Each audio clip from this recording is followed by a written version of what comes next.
Hi friends, நான் உங்களுக்கு ராதா பேசுகிறேன். என்னடா இன்ஸ்டாவில் இருக்கிறதுனால இவங்க வந்து நம்மளோட தையல் தொழிலை விட்டுட்டாங்களா அப்படிங்கிறது மாதிரி நிறைய பேருக்கு அந்த சந்தேகம் இருந்துக்கிட்டு இருக்கு.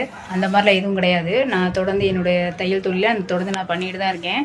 அதே போல் நீங்கள் வந்து எப்போதும் வந்து என்னோடய கஸ்டமராக நீங்கள் அடிக்கிறவங்களும் தைக்கலாம், புதுசாக நீங்கள் கொடுக்குறவங்களும் அந்த மாதிரி நீங்கள் தொடர்ந்து கண்டினியூ பண்ணலாம். குடிச்ச டயத்தில் நீங்கள் எந்த டயத்துக்கு நீங்கள் கேட்குறீங்களோ அந்த டயத்துக்கு நான் எப்போதும் உங்களுக்கு நான் கொடுக்க தானே செஞ்சுட்ருக்கேன். அதே மாதிரி நீங்கள் தொடர்ந்து நீங்கள் சப்போர்ட் பண்ணுங்கள். தொடர்ந்து நீங்கள் தைக்க கொடுக்கலாம், டயத்துக்கு நீங்கள் வாங்கிட்டும் போகலாம்.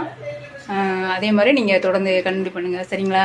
இது வந்து காலைல ஒரு டைம், 2 டைம், சாயந்தரம் 2 டைம் வீடியோ போடுறது, அவ்வளோதான். மற்றபடி வந்து என்னுடைய பணி நான் தொடர்ந்து தான் பண்ணிகிட்ருக்கேன். அதனால் வந்து இந்த அக்கா கடை வச்சுருக்காங்களோ இல்லையோ என்னங்கிறது வந்து உங்களுக்கு சந்தேகம் வேண்டாம். தொடர்ந்து நம்ம திருவிழானையில் கடை நம்ம தையல் தொழில் நடந்துகிட்டு தான் இருக்குது, சரிங்களா? இதை தொடர்ந்து நீங்கள் கண்டினியூ பண்ணுங்கள். தொடர்ந்து நீங்கள் ஆதரவு கொடுங்க, சப்போர்ட் பண்ணுங்கள். திரும்ப உங்களை சந்திக்கிறேன். ராதா, பாய்.